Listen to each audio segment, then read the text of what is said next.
একদিন এক ইঁদুর খাবার খুঁজতে খুঁজতে রাজার ঘরে প্রবেশ করলো। সেখানে কোনো খাবার জিনিস না পেয়ে সে একটি হীরার টুকরো গিলে ফেলল।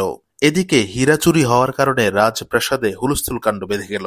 রাজামশাই জ্যোতিষীকে ডাকলেন।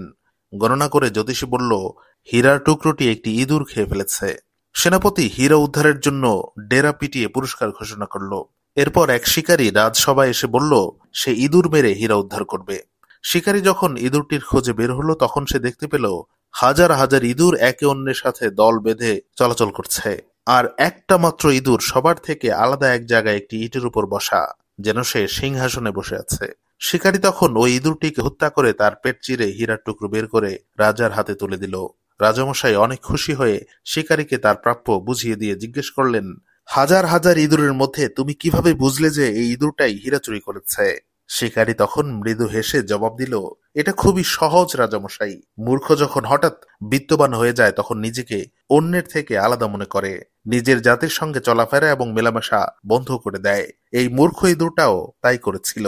হীরা চুরি করে নিজেকে সবচেয়ে ধনী এবং ইঁদুরদের রাজা ঘোষণা করে আলাদাভাবে বসেছিল।